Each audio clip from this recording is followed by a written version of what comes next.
Good morning વિદ્યાર્થી મિત્રો, આજે આપણે સ્ટાન્ડર્ડ 5 ઇંગ્લિશ ગ્રામરની સ્વાપોથીની અંદર chapter 10 the present continuous tense. Present એટલે વર્તમાન, કન્ટિન્યુ એટલે ચાલુ, ટેન્સ એટલે કાળ.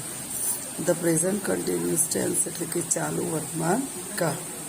બોલતી વેળાએ જે ક્રિયા ચાલુ છે અથવા જે ક્રિયા થઈ રહી છે તે દર્શાવવા માટે ચાલુ વર્તમાન કાળનો ઉપયોગ થાય છે.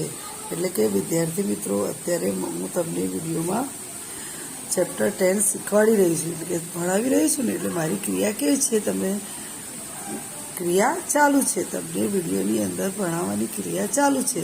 તો કયો કાળ કહેવાય? તો ધ પ્રેઝન્ટ કન્ટિન્યુઅસ ટેન્સ. ક્રિયા અત્યારે ચાલુ છે એટલે કે ચાલુ વર્તમાન કાળ કહેવાય. એની વાક્ય રચના છે કર્તા વત્તા એમ ઇઝ આર વત્તા વર્બ સાથે આઈએનજી. કર્તા કોણ છે? એક્ઝામ્પલ છે નીચે, રાજ ઇઝ વોકિંગ.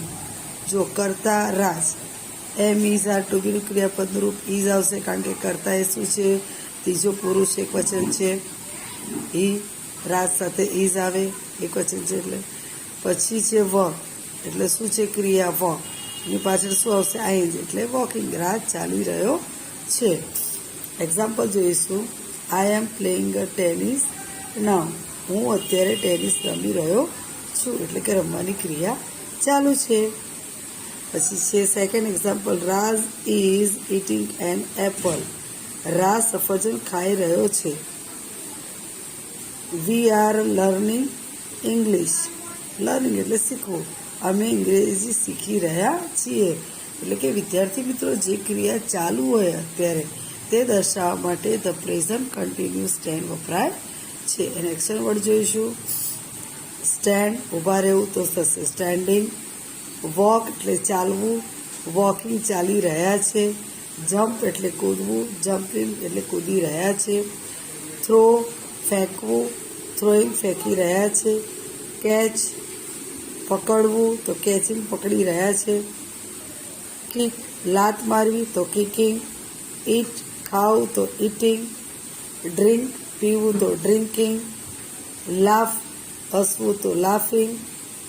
ક્રાય રડવું, તો ક્રાઇંગ. રીડ વાંચવું, તો રીડિંગ. રાઇટ લખવું, તો રાઇટિંગ.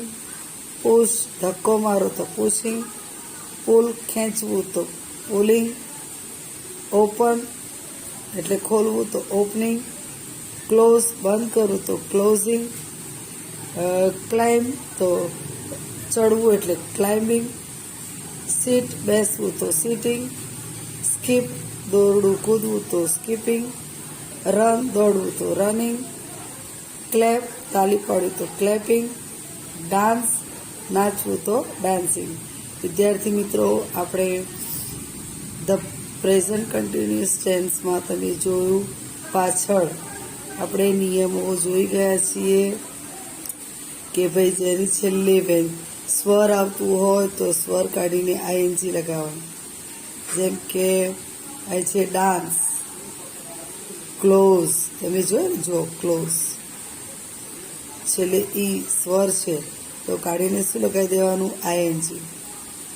ડાન્સ છેલ્લે ઈ સ્વર છે તો કાઢીને આઈએનજી લગાવી દેવાનું. આવો ખ્યાલ છે વિદ્યાર્થી મિત્રો, આપણે આગળના વિડીયો શીખી ગયા છીએ. પછી જો સ્કીપ હોય એટલે કે છેલ્લે વ્યંજન હોય, વ્યંજનની આગળ સ્વર હોય તો છેલ્લો અક્ષર બેવડાઈને આઈએનજી લાગે. જો રન, RUN રન, છેલ્લે વ્યંજન છે, આગળ સ્વર છે તો ડબલ એન કરીને આઈએનજી લાગે છે. હવે આપણે પ્રશ્નાર્થ વાક્યો અને યસ અને નોમાં ઉત્તર જોઈશું. પ્રશ્નાર્થ વાક્યો બનાવવા માટે ક્રિયાપદ એમ ઇઝ આર વાક્યની શરૂઆતમાં મૂકી અંતે પ્રશ્ન ચિહ્ન કરવામાં આવે છે. આપણે એક્ઝામ્પલ જોઈશું. આઈ એમ લર્નિંગ ઇંગ્લિશ.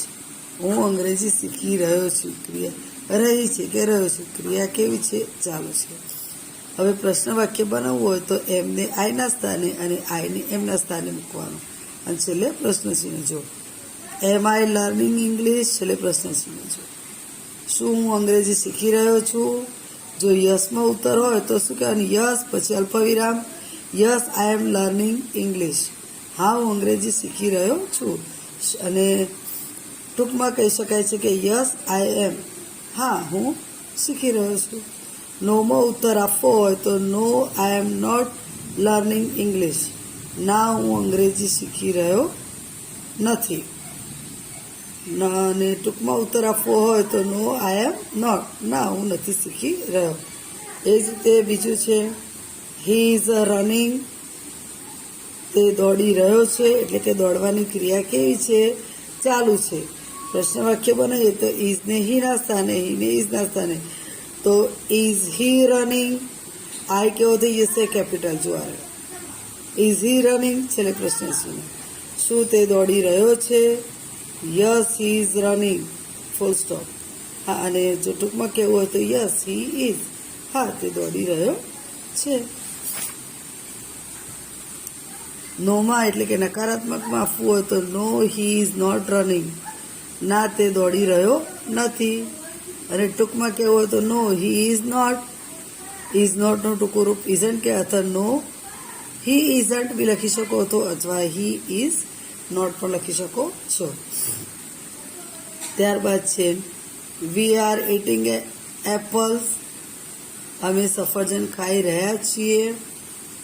જો પ્રશ્ન ચિહ્ન બનાવવાનું છે તો આર ને વી ના સ્થાને, વી ને આર ના સ્થાને મૂકી દો, તો આર વી ઇટિંગ એપલ્સ, એન ને નહીં આવવા જોઈએ, બરાબર. એટલે કે એ કેપિટલ, આર વી ઇટિંગ એપલ, પ્રશ્ન ચિહ્ન. શું અમે સફરજન ખાઈ રહ્યા છીએ? હકારાત્મકમાં હોય તો શું કહેવાય? યસ પછી અલ્પવિરામ. આ રહી ને yes we are eating Apple, full stop. હા અમે સફરજન ખાઈ રહ્યા છીએ. ટૂંકમાં કહેવું હોય તો યસ વી આર, હા અમે સફરજન ખાઈ રહ્યા છીએ.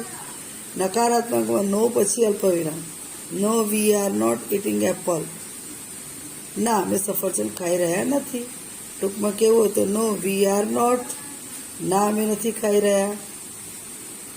અથવા તો આર નોટનું ટૂંકું રૂપ થાય આરએમ. એટલે કે વિદ્યાર્થી મિત્રો, આજે આપણે ધ પ્રેઝન્ટ કન્ટિન્યુઅસ ટેન્સની અંદર પ્રેઝન્ટ કન્ટિન્યુઅસ ટેન્સ જોયા, એની અંદર પ્રશ્ન જ વાક્યો કેવી રીતે બનાવવા તે જોયા. હવે નેક્સ્ટ વિડીયોમાં આપણે એક્સરસાઇઝ જોઈશું. આવજો.